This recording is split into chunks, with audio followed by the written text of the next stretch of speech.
Chers amoureux de la littérature, mesdames et messieurs, bonjour et bienvenue à ce numéro de Belles Lettres qui reçoit pour vous l'écrivain Tata Longi Béatitude, un homme pétri de talent, un écrivain qui au jour le jour s'affirme dans la sphère littéraire congolaise.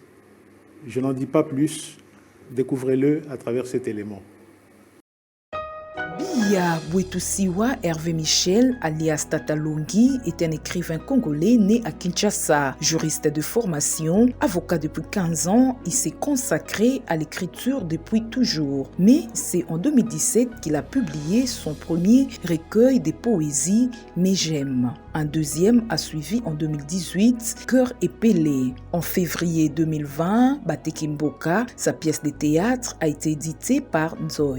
Il a comme projet un roman pour 2021, une pièce de théâtre en collaboration avec une auteure, un récit en lingala en collaboration avec un illustrateur. Il a initié les concerts des mots, un spectacle de poésie orale, et il est l'initiateur avec le café littéraire de Missy du magazine Lilo. L'invité de Belles Lettres, que d'aucuns qualifient d'écrivain de passion et avocat de carrière, note un déficit de transmission dans la littérature congolaise. Ainsi, lance-t-il un appel à ceux qui veulent se lancer dans la littérature à partir de ce qui existe déjà, car souligne-t-il, au-delà de l'acte d'écrire, la littérature est un acte de construction et de recherche d'identité. Bonjour, Monsieur Bia. Bonjour. Bienvenue à Belles Lettres. Merci beaucoup. C'est moi qui vous remercie. C'est un grand plaisir pour nous de vous recevoir sur ce plateau de Belles Lettres. Et nous espérons que nos téléspectateurs seront aujourd'hui enrichis par vous. Bon, je vais essayer. Je vais essayer. Il y a un certain Jimmy Sita qui a dit de vous que vous êtes écrivain de passion et avocat de carrière. Est-ce qu'elle vous va, cette présentation-là? Bon, c'est toujours difficile de se dédoubler avec ces différentes casquettes, mais je crois qu'il y a de la passion dans tout. Dans les deux? Dans les deux. Effectivement, c'est le choix de la carrière d'avocat n'a pas été un choix par défaut. C'est un choix de passion, de vocation. Mais je pense que ce n'est pas très éloigné, les deux registres. Parce que c'est dans tous les deux cas le pouvoir de la parole. Je pense que ce qui m'attire le plus dans la profession d'avocat, c'est le pouvoir de la parole. Oui. Et l'importance justement des mots, ce qu'on peut en faire. Et je crois que dans cela, l'écrivain et l'avocat se rencontrent. Donc, deux passions partagent votre vie. Mais souvent, on constate que l'une des passions finit par dévorer l'autre. Est-ce que ça ne sera pas le cas pour vous? Bon, après, moi, je peux dire que d'une certaine manière, ça joue un peu au yo-yo, on va dire. Parce que pendant mon enfance, la passion de la littérature était la passion dominante. Oui. Mais disons que le cadre, l'environnement a plutôt fait penser la balance vers la passion plutôt d'avocat, parce que j'avais des exemples. J'ai en particulier un oncle qui est avocat jusqu'à aujourd'hui, qui était un peu mon modèle. J'avais des exemples auxquels je pouvais m'identifier. Oui. Alors que pour la littérature, c'était des exemples lointains. Et quand on grandissait, on en rit souvent d'ailleurs avec des amis écrivains, quand on grandissait, tous ces noms congolais que nous voyions dans les anthologies, parce que déjà que les livres n'étaient pas aussi, étaient assez rares, mais dans les anthologies, les Moudimbe, les Faïk, les Ngal, enfin dans notre tête, c'était des écrivains morts. Ils étaient déjà décédés. Donc il n'y avait pas de modèle auquel m'identifier en tant qu'écrivain. C'est comme ça que plus facilement j'ai choisi la carrière d'avocat. Mais avec le temps, on va dire un peu l'usure aussi, parce qu'à un moment donné, le propre de toute carrière, proprement dite, c'est que à un moment où, lorsqu'on a maîtrisé un peu les fondamentaux, ça devient assez routinier. Et donc, il y a de la place dans la tête pour autre chose. Et la littérature est revenue en force. Je crois que je suis dans cette période-là. Mais je n'ai pas que deux passions, en fait. La littérature, c'est dans un tout. Pour moi, la passion, c'est surtout la passion c'est l'art et la culture de manière générale. C'est comme ça que ma littérature, je ne la conçois pas comme quelque chose de figé dans les livres, simplement. J'organise des spectacles de poésie orale aussi. Je m'essaye aussi un peu à l'intervieweur. Je fais des petites émissions comme ça sur le web. Et donc, je suis ouvert à toutes les passions. Peut-être que dans 10 ans, j'aurai envie de faire autre chose sans cesser de faire ce que je fais. Mais il y aura peut-être d'autres cordes à mon arc parce que la vie, c'est une découverte. Oui. Et je n'ai pas envie de m'arrêter de découvrir de nouvelles choses. Où est-ce que vous puisez toute cette énergie? Oh, c'est difficile. Je ne sais pas, je crois que c'est l'énergie de la vie, en fait. C'est l'énergie de la vie. De la même manière, mais peut-être que c'est aussi une façon de regarder le monde qui n'a pas vraiment quitté, on va dire, la logique de l'enfant. Parce que, vous voyez, les enfants, ils courent tout le temps. Oui. On a l'impression qu'ils ne se fatiguent pas. Voilà, moi, je pense que je suis un peu comme un enfant. Donc, je ne m'arrête pas d'être curieux, de découvrir des choses, de m'émerveiller des choses, au fait. Parce que je crois qu'on a cessé d'être enfant lorsque on cesse de s'émerveiller des choses, de la beauté des choses. On devient, je crois, bon, voilà, on atteint un niveau on devient blasé, au fait. Et ça, c'est quelque chose que je ne connais pas. Donc, moi, les choses que je découvre, les choses nouvelles, les choses que je redécouvre, sont toujours des belles choses. Et je suis prêt à partir avec enthousiasme et passion dans un peu tout. Qu'est-ce que vous ambitionnez sur le plan culturel? Qu'est-ce que vous visez au travers de toutes vos activités-là? Alors moi, je pense que il y a le plan personnel et le plan, on va dire, collectif. Oui. Alors sur le plan personnel, évidemment, comme j'ai dit, l'important c'est la parole. C'est de porter une parole. Et j'essaye évidemment de porter cette parole pour qu'elle atteigne le plus de monde possible. Parce que je pense, contrairement à ce que l'on dit ici, on a l'habitude de dire que le Congo le Congo est dans cette situation difficile par la faute des intellectuels. Oui. Je crois que c'est incorrect. C'est par la faute des diplômés, pas d'intellectuels. Au contraire, le Congo a toujours eu un déficit d'intellectuels. C'est-à-dire des gens qui se consacrent leur énergie à l'exercice de la pensée, de la réflexion, à un regard justement réfléchi sur la société. Ça, on n'en a pas beaucoup parce que dès qu'on commence un peu, dès qu'on est un peu apprécié, on est happé par la politique. Je veux dire par l'exercice quotidien de la politique, par l'ambition des postes. Et je crois, je ne sais pas si c'était vraiment pensé ou volontaire, et je pense que là où le Mobutu a fait le plus de mal à ce pays, c'est peut-être justement le fait d'avoir aspiré tout ce qui était potentiellement des intellectuels, en fait, parce que je ne pense pas qu'ils ont été jusqu'au bout, parce que dès qu'ils revenaient avec leur thèse, ils étaient nommés. Oui. Ils étaient nommés, et donc, ils n'ont pas eu le temps de penser.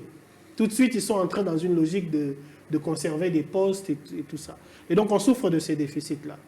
Et c'est c'est peut-être je vais faire aveu d'un certain manque de modestie. Moi, mon ambition, c'est d'être un intellectuel. J'espère que je n'aurai pas à le dire devant un tribunal. Mon ambition, c'est d'être un intellectuel. Pour faire quoi? C'est justement pour apporter une parole qui ne soit pas une parole pour une séduction politique immédiate. Évidemment, quand on porte la parole, quand on décide de porter la parole, on fait de la politique. Je fais de la politique en portant une parole dans mes écrits, mais même dans des gestes qui sont devenus aujourd'hui quotidiens comme les réseaux sociaux. Je porte la parole, je porte ma parole. Et c'est une ambition politique. Mais c'est vraiment la politique dans le sens le plus noble, dans le sens le premier. Ça veut dire que c'est un regard sur la manière dont la société est gérée. Parce qu'on oublie souvent que la démocratie telle qu'on l'a conçue dans les différentes civilisations qui l'ont exercée, ce n'est pas une chose grecque. La démocratie, il y a eu beaucoup d'institutions démocratiques même dans nos cultures ici. Mais elle a une origine grecque.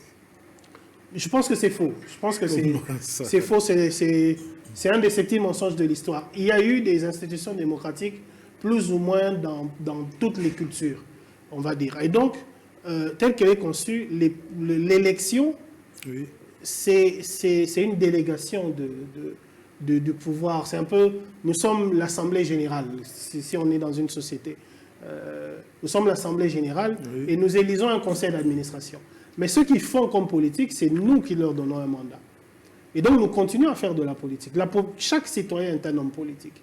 Et donc, porter cette parole-là, agir sur la société de manière, en utilisant la parole et la pensée, c'est une ambition que j'ai à titre personnel. Et pour cela, j'utilise les supports que sont la littérature, qui a son intelligence propre, qui est une chose, parce que l'autre domaine, je pense, dans lequel on ne s'est pas suffisamment construit en 60 ans d'indépendance, c'est l'imaginaire, en fait. Oui.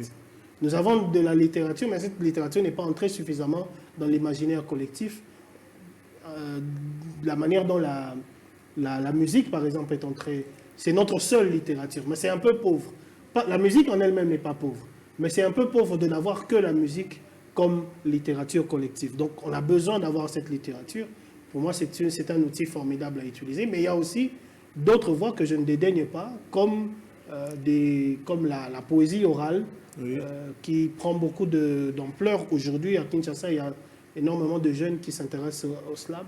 Ce oui, serait bien d'avoir justement des cannes. Et sur le plan collectif, je suis engagé dans plusieurs associations qui agissent dans le domaine de la culture. Il y a le café littéraire de Missy, oui, et il y a l'association des jeunes écrivains du congolais, oui, du Congo, la GECO. Oui. Et donc, dans les deux, on porte des initiatives qui ont le but justement de démocratiser la culture, parce que la seule culture démocratique ici auquel tout le monde a accès, c'est la musique. Comme j'ai dit, ce n'est pas un défaut, enfin, la musique ce n'est pas la culture du pauvre, pas du tout. C'est quelque chose pour lequel j'ai une très grande admiration. Nos musiciens sont d'ailleurs une inspiration permanente. La musique, c'est le seul art qui est vraiment qui raconte le Congolais et que le Congolais qui raconte le Congo et le Congolais de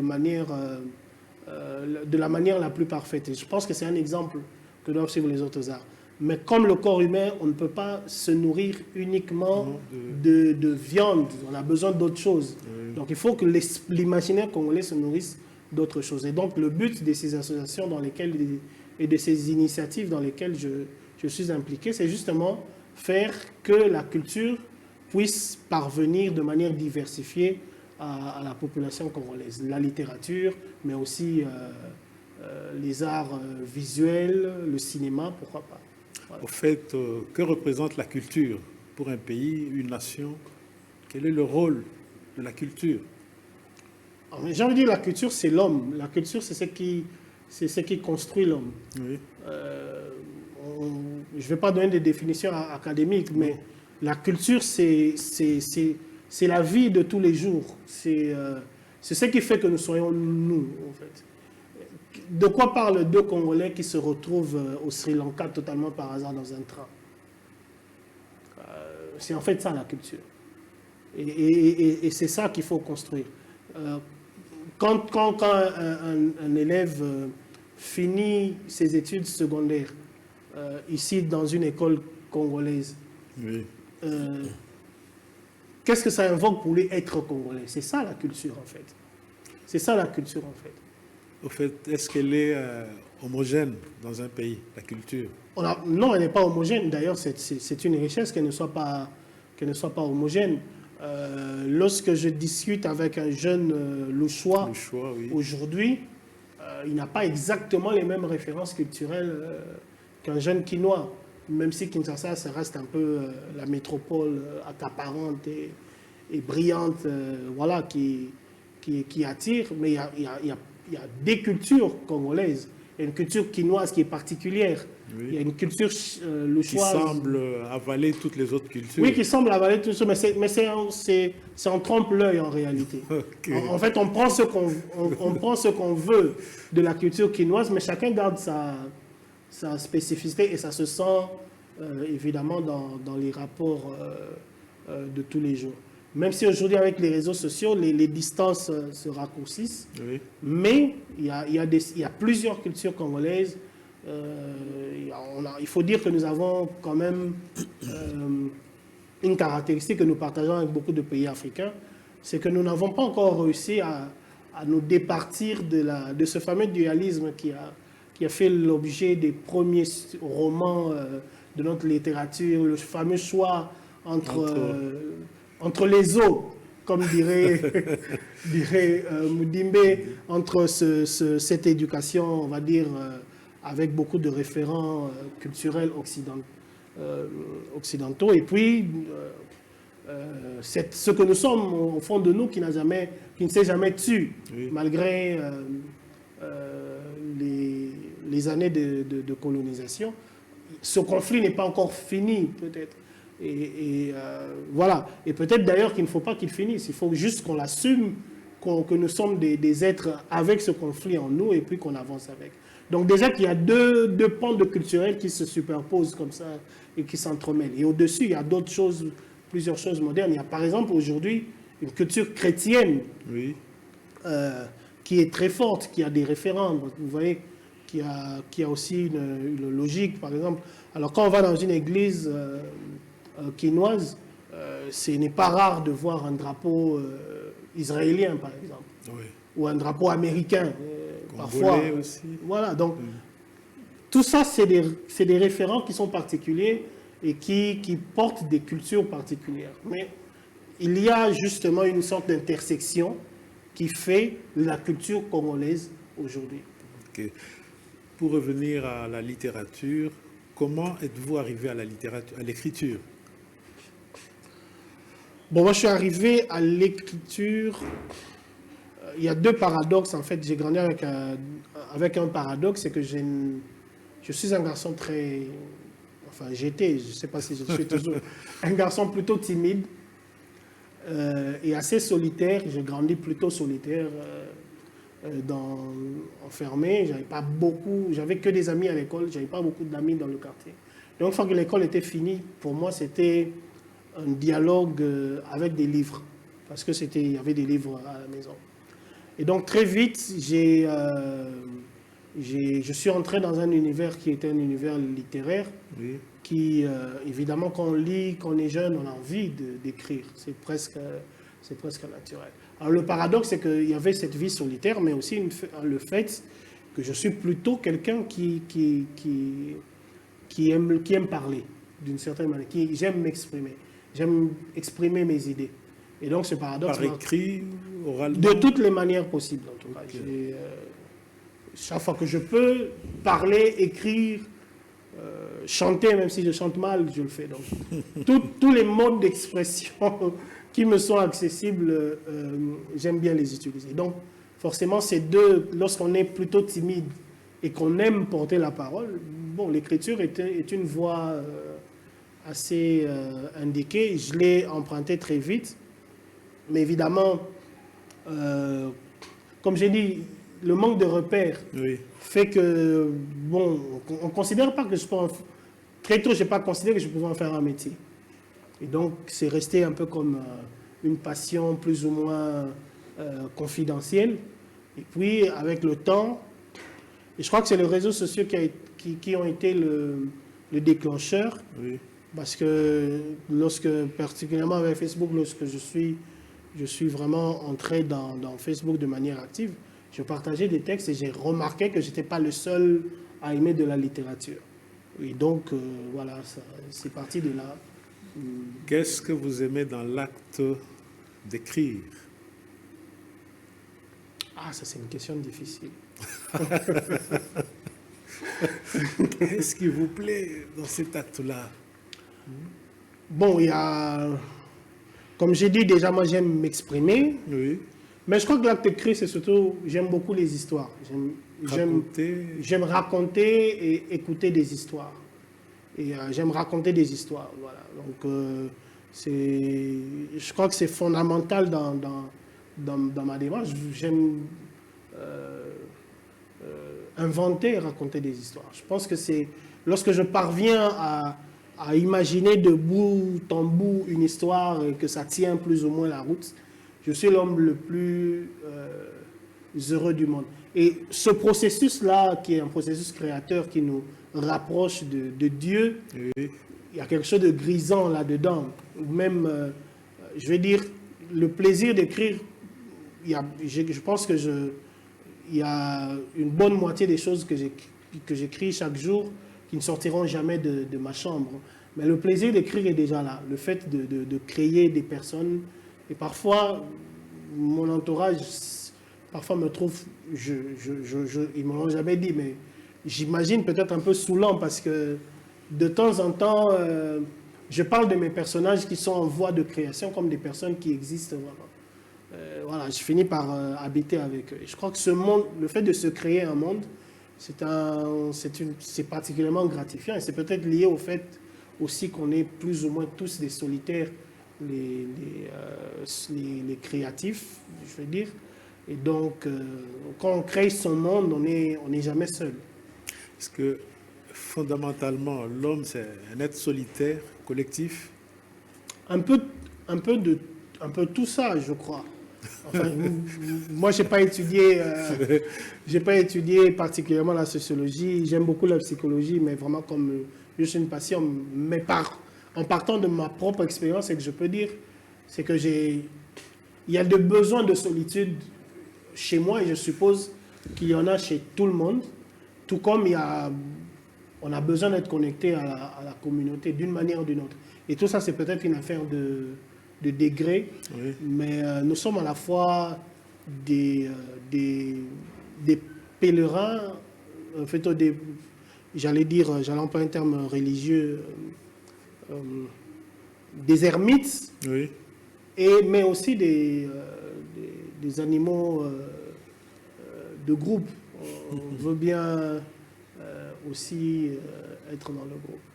En fait, lorsqu'on vous lit ou qu'on vous écoute, on réalise que vous êtes un homme pourvu d'une culture littéraire assez remarquable.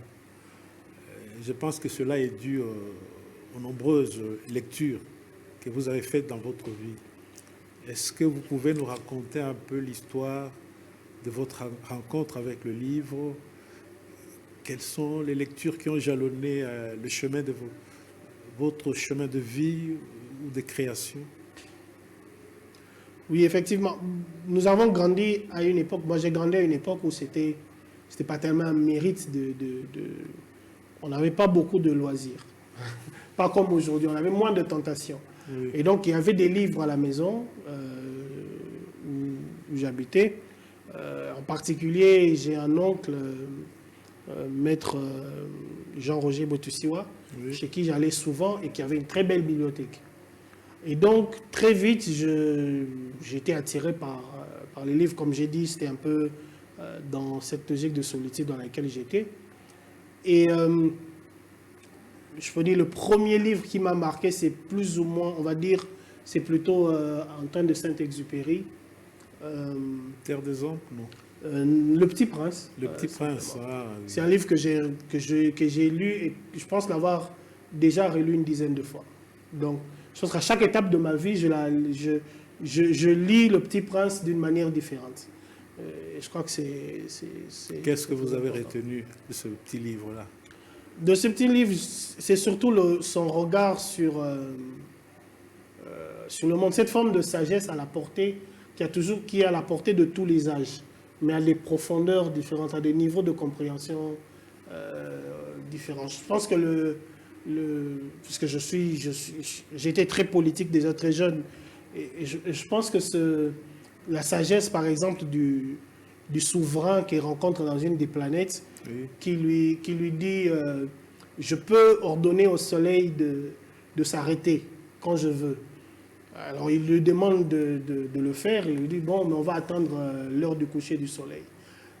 Je veux dire, ce sont des petites choses comme ça qui ont marqué. Plus tard, j'ai découvert d'autres œuvres de Saint-Exupéry, Terre des Hommes, en particulier Citadelle, Oui. qui est, on va dire, aujourd'hui, on va dire, c'est un livre de développement personnel, puisqu'on est en plein dedans, mais c'est assez des actes fondamentaux. Alors, mais très vite, grâce à la bibliothèque de l'école, je suis tombé, on va dire, amoureux de la littérature russe. Très jeune, là j'ai 13-14 ans. Oui, Tolstoï. Je pense que ceux qui me connaissent à l'école, la réputation que j'avais, Oui.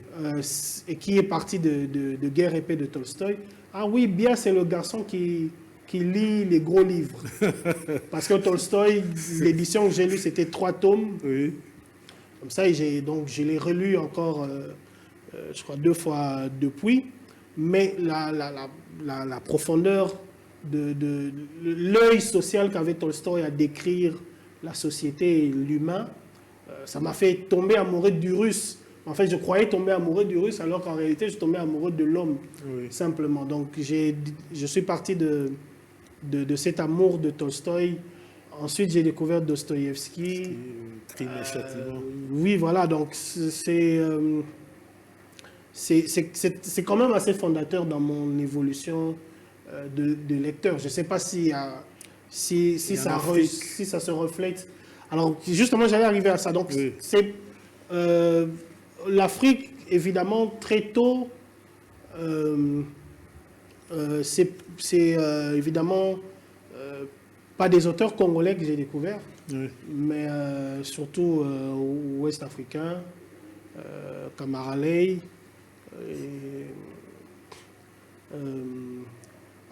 et donc René Maran. oui, René Maran, René Maran d'ailleurs, c'est le premier livre qui m'a fait, on va dire, découvrir la littérature africaine, parce que j'étais en train de chercher un livre pour un exposé, il était tout petit, je me suis dit bon, celui-ci je vais le prendre à la bibliothèque de l'école, donc je suis tombé dessus. Et c'était aussi un grand émerveillement. Mais très vite, je suis plutôt allé vers les auteurs d'en face. Oui, Congo Brazza. Chikaya Mtamsi et Sony Labotansi, oui. Et donc, c'est plutôt sur le tard que j'ai rencontré les auteurs Congolais. Enfin, relativement tard. Je veux dire, j'étais déjà en dernière année de secondaire, que j'ai vraiment lu Mudimbe en particulier, qui est assez fondateur. Je n'ai jamais eu le mépris intellectuel et collectif pour Zamenga qui caractérise en général l'intelligentsia congolaise. Oui. Non, ben c'est aussi de la belle littérature que j'aime. Je dis que moi j'aime les histoires en fait. J'aime les histoires et Zamenga c'est un formidable conteur d'histoires. Et bien sûr c'est de la belle littérature, quoi. Après on prend ce qu'on veut dans la littérature. Parfois quand on lit Mudimbe, on est bien. Il y a le côté esthétique de la composition, oui, du style et tout ça. Zamenga, c'est pas ça qu'on va chercher. Je veux surtout savoir comment l'histoire va finir, comment il va agencer le truc, mais c'est pas moins méritoire non plus. Donc, la littérature, c'est bien que ça soit divers. Et donc, voilà, donc c'est comme ça que j'ai construit. On va dire que vraiment le point de départ de ma littérature, c'était Saint-Exupéry et les Russes. Après, j'ai eu une période américaine avec Steinbeck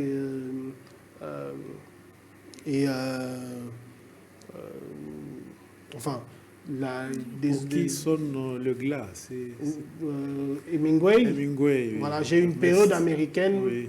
on va dire Truman Capote et tout ça. Et puis, alors le français, je me suis attaché à des auteurs français tardivement, Oui. parce que ça faisait partie du programme plus ou moins.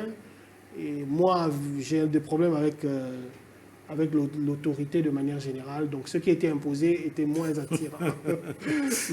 Mais par la suite, voilà. Mais depuis, j'ai essayé de lire congolais depuis. Donc là, je pense que... Pouvez-vous concevoir un écrivain qui ne lit pas? Dans l'absolu, ce n'est pas impossible. Parce que l'écriture, je pense que c'est un don. Oui. Parce que les dons seuls suffisent. Je crois qu'il faut être formé aussi, mais enfin, il y a peut-être des gens qui sont tellement doués qui peuvent avoir un minimum de formation. Après, lire,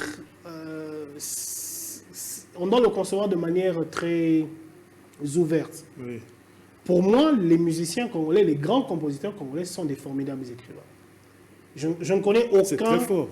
Oui, absolument. Ils produisent de la littérature musicale. C'est de la littérature. Qui répond au canon de la littérature. Je ne connais aucun auteur congolais qui a le niveau de Lutumba. Aucun poète congolais n'a atteint le niveau de poésie qu'a atteint Lutumba. Pas même Masegabio. Je ne veux pas entrer en conflit avec les aînés. Non, mais Philippe Masegabio, c'est un écrivain formidable, une plume exceptionnelle. Majeur. Mais là, vraiment, personnellement, oui. Je pense qu'on apprend plus de la littérature de ce pays en écoutant Lutumba qu'en écoutant nous tous dans tout ce que nous avons écrit. Et je crois que notre but, c'est d'atteindre le niveau de communication que les auteurs de musique ont avec notre société pour pouvoir prétendre avoir vraiment une véritable littérature. À ce propos, il y a le professeur Ndayuel que j'ai reçu dans cette émission et qui, pour lui, au Congo, c'est la musique qui joue le rôle que devait jouer, un certain rôle que devait jouer la littérature.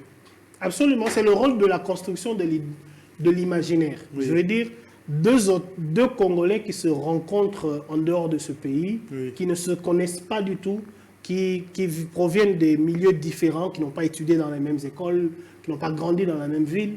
Très vite, ils vont parler de musique. Très vite, ils vont parler de musique. Donc c'est ça qui a construit notre imaginaire.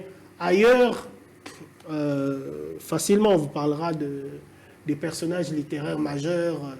Les Français vont vous parler de Marius, de Gavroche, je ne sais pas moi qui. Voilà, les Américains, tous les personnages de Mark Twain, Tom Sawyer et les autres. Un Anglais va te parler des personnages de Dickens. Mais nous, on va vous parler de Mamou.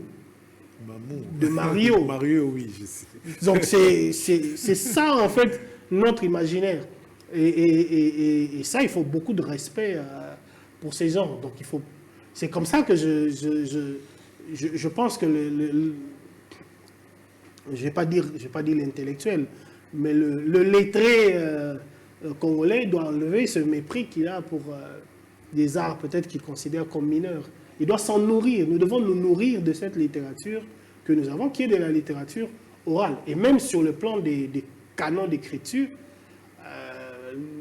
il suffit de prendre les textes de Lutumba et de les mettre. J'ai fait cet exercice lors d'un de mes spectacles de poésie orale, des concerts des mots, d'essayer de traduire et tout en dire les textes de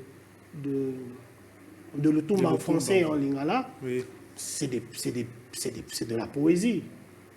C'est de la poésie, c'est de l'exceptionnelle poésie.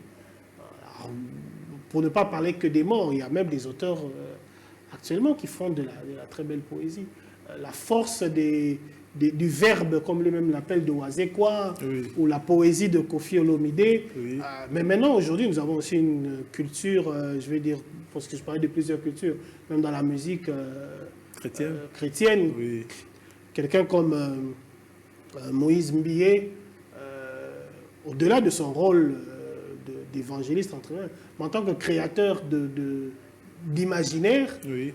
a un impact sur notre imaginaire. Il parvient à construire notre imaginaire avec des textes qui sont plutôt simples, mais qui ont aussi une forme de poésie. Et donc, moi, je regarde ces choses-là comme des diverses littératures. Des diverses littératures. Parce que la littérature, c'est la parole. Et cette parole, il faut l'attraper là où on peut l'attraper. Il ne faut pas qu'on s'enferme dans des schémas de support, dans des batailles de support. Toutes les littératures sont des littératures. Il y a même le Congo en particulier, Kinshasa, c'est une ville, c'est un roman, c'est une ville, c'est une littérature. On a l'habitude de parler de dramaturgie. Oui. Il y a une vraie dramaturgie dans cette ville. Et donc en quinois, lorsqu'il te dit une phrase, en général, il y a du drame dans la phrase, il y a un roman dans cette phrase. Donc c'est aussi une littérature qu'il faut capter, il faut entrer en communion avec... En fait, vous voulez dire que Kinshasa, c'est déjà une source d'inspiration pour les écrivains. Kinshasa n'est pas une source d'inspiration. Kinshasa est un roman lui-même. Donc, ce n'est pas une source qui vient dans laquelle on puise. En fait, il ne faut même pas chercher à puiser dans Kinshasa. Il faut entrer dedans. Oui. Il faut se plonger dans Kinshasa et le laisser lui-même nous dicter ses propres histoires. Parce que Kinshasa a des histoires formidables. Et peut-être, c'est un peu un brocard, mais... une boutade si on veut, mais en fait, peut-être la difficulté d'être un romancier, un créateur de fiction dans un pays comme le nôtre, oui. C'est quand la réalité crée des histoires invraisemblables quand même.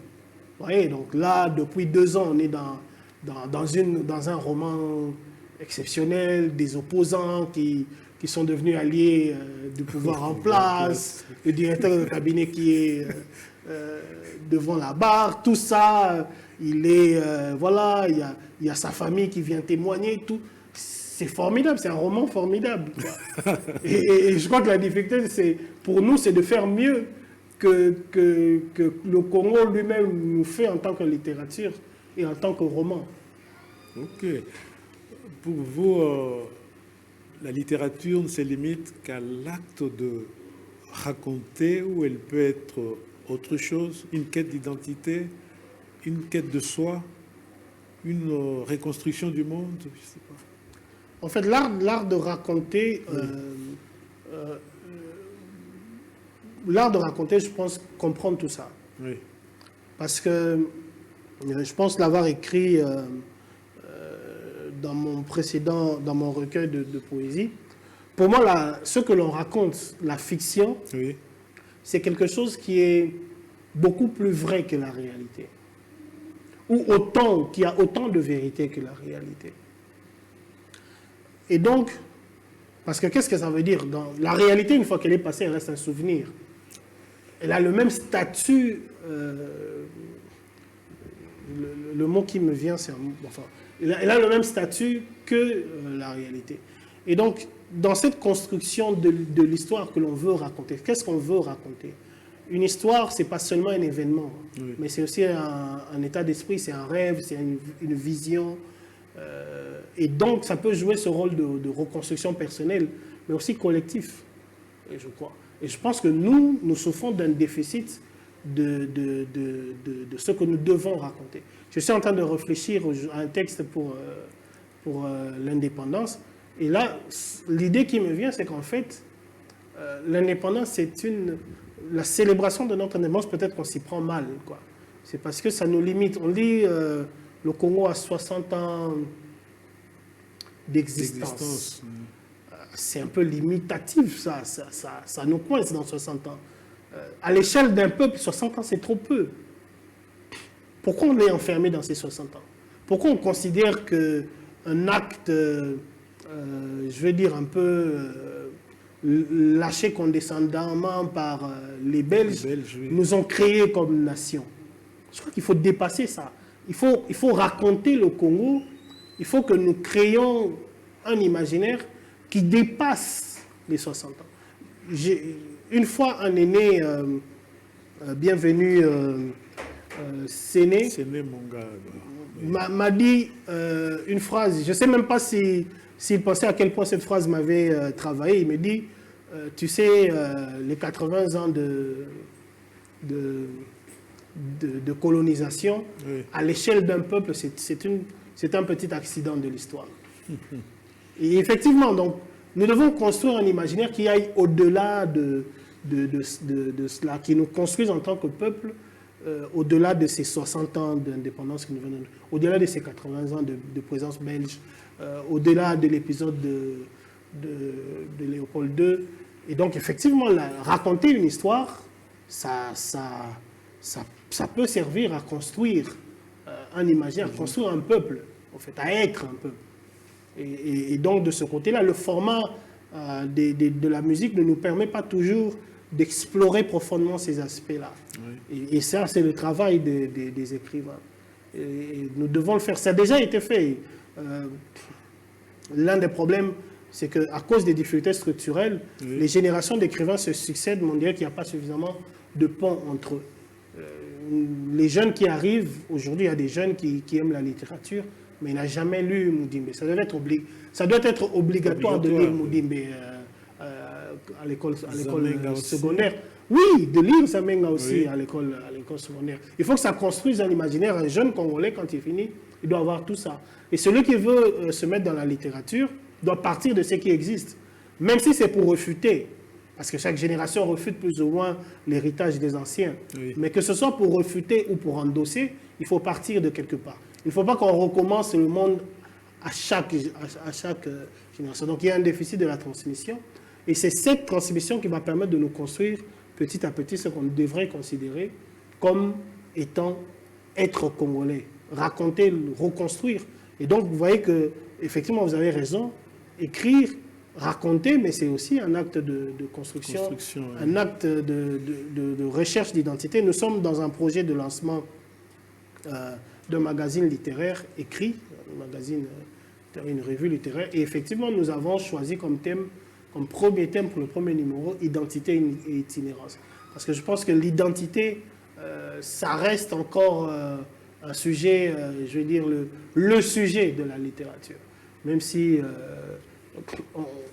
et quand on regarde la manière dont ont évolué les contenus de nos fictions, on se dit, on n'a pas tellement avancé depuis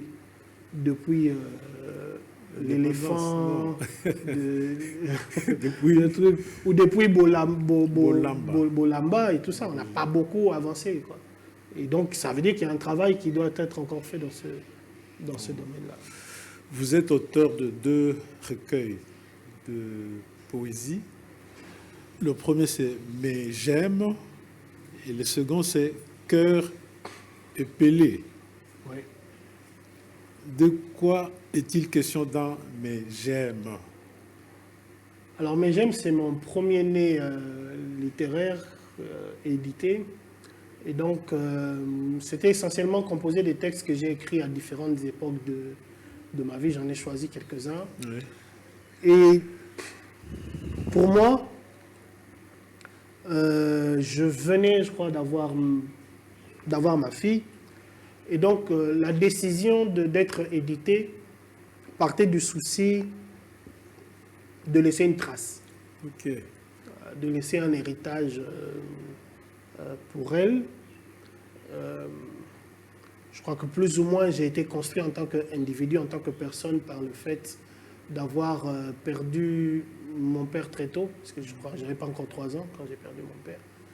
Et donc, quelque part, il y a un peu cette phobie de partir trop tôt. Et donc, et donc de pouvoir laisser ma fille dans la situation que moi j'ai vécue. Donc, il y a eu ce souci-là. Et évidemment, l'amour, pour moi, l'amour, c'est... on ne peut pas écrire sans amour. Oui. Parce que même quand on écrit, on lance des cris de haine, il y a souvent un amour de quelque chose qui crée la haine d'autre chose. Donc, c'est comme ça que j'ai parlé de mes j'aime, parce que c'était pour parler de mes différents amours, c'était pour parler de l'amour que j'ai pour mon épouse, pour ma famille, pour ma fille, pour ma mère, pour mon pays. Oui, parfois l'amour pour le pays, c'est des grands coups de gueule un peu violents. Oui. Voilà, mais ça reste cet amour-là que j'ai voulu raconter dans différents textes, dont dans ce recueil, il y en a un qui est en lingala. Oui. Voilà, donc c'est vraiment... Et dans le cœur Pelé, Oui. texte de poésie en français et en lingala. Pourquoi texte de poésie et non pas seulement un poème? Je crois que ça différence traduit, entre les avec deux. le recul, Oui. ça traduit peut-être une hésitation d'assumer pleinement le fait que j'étais poète. Poète. Je crois. On va dire ça plus humblement. Est-ce que comme ça. vous l'assumez pour le moment? Je ne sais pas. J'ai toujours du mal avec les étiquettes. Oui. Parce que j'aime pas être enfermé. Je veux pas être enfermé. Et je crois même que j'ai voulu sortir ces recueils. Oui. Je continue à écrire de la poésie. Je me suis dit, j'oublie un peu la poésie. Je vais publier d'autres genres littéraires parce que je ne veux pas être enfermé dans une étiquette donnée, dans un style donné, dans un genre donné. Voilà. Donc il y a peut-être cette hésitation-là qui est arrivée à ce résultat assez particulier. Cœur Pelé, c'est aussi des textes sur l'amour. Alors, ça parle de tout.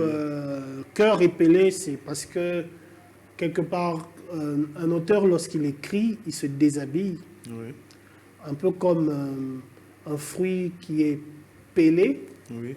Alors, le jeu de mots avec épelé, parce que on le fait avec des mots, on se déshabille en se vêtissant des mots, ce qui peut être paradoxal, mais pas tellement. Et donc, Oui. c'est tout moi un peu qui est dedans. C'est toutes les béatitudes qui sont dedans. Donc, sentimental, politique, humain, et voilà. Donc, Au fait, pourquoi avoir opté un nom d'écriture pour publier là? alors, je crois que très tôt, même avant que je considère que j'étais un écrivain, je me donnais des noms d'écriture. Ah bon? J'ai lu parmi les auteurs qui m'ont marqué, j'ai lu très jeune un auteur kényan, si je ne me trompe pas. C'est Ngugi wa Thiong'o. Oui, je connais. Et jeune, mes premiers textes, quand je les écrivais à 14-15 ans, Oui. je me surnommais Luele Kwantoto. Je voulais avoir un nom qui ressemble à Ngugi wa Thiong'o. Je voulais avoir un nom qui ressemble Et, à ça. Et donc, et comme je ne maîtrise pas très bien la langue de mes parents, qui est le Kikongo, oui. j'ai mal traduit. Je voulais dire je vais vers la terre. Oui. Et j'ai mal traduit. J'ai dit plutôt Luele, je pense que c'est plutôt. Je crois que c'est nous allons ou vous allez vers la terre. Alors que ce que je voulais dire, c'était plutôt Ngiele. Voilà, donc j'ai composé déjà un nom d'écriture. Oui. Et donc lorsqu'il est arrivé le moment d'écrire, déjà quand j'ai ouvert un Facebook, je voulais être libre de parler librement. Mais en même temps, j'ai une carrière d'avocat et dans la représentation sociale de l'avocat, on voit plutôt un homme sérieux. Oui. Or, moi, je n'avais pas envie d'être tout le temps sérieux. Je voulais parfois ne pas être sérieux. Et donc, j'ai choisi ce paravent qui, au final, est très transparent parce que tout le monde finit par savoir qui est derrière. Oui. De mettre un nom sur Facebook qui était Béatitude dans un premier temps, qui est une déclinaison de mon nom qui est Bia. Oui. Un petit jeu de mots avec béatitude puis attitude. Et puis par la suite, j'ai ajouté Tatalongi, qui est un surnom que les amis m'ont donné parce que j'aime un peu trop faire la leçon, et voilà. Donc tout ça, Tatalong, il veut dire monsieur l'enseignant. Donc, et lorsque je me suis décidé d'écrire, parce que ma renaissance en tant qu'écrivain est venue des réseaux sociaux, donc tout naturellement, tout le monde me connaissait sous ces noms-là, c'est comme ça que je les ai utilisés. Est-ce que le nom d'un écrivain peut influer sur sa production? Je ne sais pas. Je ne sais pas. Je ne vais pas prendre le risque de jouer au psychologue du dimanche. Mais je crois que ça raconte quelque chose. Moi, par exemple, avec le recul, pourquoi je me suis appelé Loele Kwantoto quand j'étais jeune. Oui. Je crois qu'il y avait ce désir-là de rentrer, ce souci de rentrer de rechercher quelle était mon identité dans les origines. Alors, ça veut certainement dire quelque chose, mais peut-être qu'il faut que quelqu'un d'autre l'étudie. Vous avez écrit aussi une pièce de théâtre, Bateki Mboka. Bateki Mboka. C'est un titre à faire sursauter les Congolais qui sont sur le qui-vive quand il s'agit de l'intégrité de leur pays. Ouais. On a vendu le pays. Qui a vendu le pays et de quel pays s'agit-il dans la pièce? Oui, effectivement. En fait, nous vivons dans un pays où on est dans la psychose permanente de la perte des territoires. C'est quelque chose qui dure. Ça m'amuse lorsque je lis les livres écrits en 1960 et tout ça, les tout premiers. Il y a déjà cette crainte-là. C'est quelque chose dans lequel on vit en permanence. Oui. Alors, la vraie question, est-ce que ce pays, on ne l'a pas déjà vendu? La grande question. Justement. Donc, peut-être qu'on a peur de quelque chose qui est déjà arrivé. Alors, donc, cette pièce qui a un titre en lingala, alors qu'il est écrit en français. En français, oui. Mais en français d'un quinois, parce que au final, j'écris comme un quinois, le quinois que je suis. C'est l'histoire d'une cité imaginaire, Oui. Qui justement est confronté à des problèmes de gestion des ressources naturelles, en fait. Il y avait des mines, et les mines sont épuisées, la pauvreté est entrée. Oui. Et on découvre des nouvelles mines. Est-ce que c'est l'espoir d'un nouveau départ ou c'est un autre piège, un autre mirage qui se dessine? Et donc, c'est cristallisé autour d'une gare qui est une gare abandonnée, une gare qui était prospère à l'époque où il y avait les mines, mais qui est devenue abandonnée parce que les mines ont arrêté. Et puis, par le personnage d'un fou qui était un chef de gare et qui a perdu la tête un peu, qui est accroché au passé et qui va justement être le déclencheur de l'espoir pour le futur. Donc, c'est évidemment allégorique, comme souvent au théâtre, oui. Mais je crois qu'il y a quand même une référence à peine voilée à notre réalité, mais pas que la nôtre, aussi à la réalité de toutes les nations africaines, mais pas que africaines, parce que toutes les nations sont obligées de régler la question de savoir s'il faut juste se contenter d'une prospérité apparente et immédiate, oui. Ou s'il faut construire pour l'avenir, pour les générations futures. C'est l'enjeu même de tout l'enjeu de l'écologisme, de l'écologie plutôt aujourd'hui. On se contente de vivre comme des goinfres où on pense à ceux qui vont arriver. Donc je pense que les problématiques sont des problématiques à la fois nationales, très liées à notre histoire, à notre vécu, mais aussi humaine, simplement. Okay. Y a-t-il un avantage pour vous d'écrire en lingala? J'écris en lingala. Oui. Et j'écris en français aussi. Oui, mais quel avantage tu tires de cette écriture en lingala? Je pense que j'écris ce que je suis. J'écris comme je suis. Et en français? Je suis à la fois, comme j'ai dit, superposition, je suis à la fois cet homme, cet humain qui a du français et du lingala en lui. Ce sont deux choses que j'ai en moi. Oui. Évidemment, les politiques pourrait prendre des options pour qu'on ait plus ou moins, peut-être plus de lingala ou plus de français, je ne sais pas. Mais moi, je suis à la fois lingala et français. Okay. Et donc, même quand je parle français, ce n'est pas vraiment français. C'est un français un peu mélangé. Donc, sur un texte que je suis en train d'écrire, par exemple, chaque fois que je dois parler, chaque fois que je dois parler de la prostitution, le premier mot qui me vient, c'est tiel, par exemple. Oui. Donc, pute, ça vient après. C'est ce que je suis en tant qu'humain qui se traduit dans mon écriture. Et je suis quelqu'un qui a... j'ai lu le mot hier, je crois que c'est diglossie. C'est un terme que j'ai lu dans un article que nous avons reçu pour la revue Lélo que nous allons éditer. Oui. Et donc j'ai appris à l'occasion que j'étais donc, je souffrais, si on veut, de diglossie. Donc j'ai deux langues dans ma langue qui se battent peut-être pour un combat de hiérarchie, mais voilà, qui s'entremêlent aussi. Chaque fois que je parle français, il y a du lingala dedans. Chaque fois que je parle lingala, il y a du français dedans. Et donc, selon l'inspiration, j'écris plutôt en lingala ou plutôt en français. Et je n'ai pas envie de théoriser ça, en fait. Et je crois que parfois on théorise trop. Il faut juste constater que je suis à la fois cet humain qui a deux langues qui s'entremêlent parce que j'ai deux cultures, en fait, qui s'entremêlent. Pour le professeur Yoka Liemoudaba, que j'ai reçu ici, la langue française, c'est la langue concubine, alors que la langue lingala, c'est la langue officielle, ou légitime, en fait.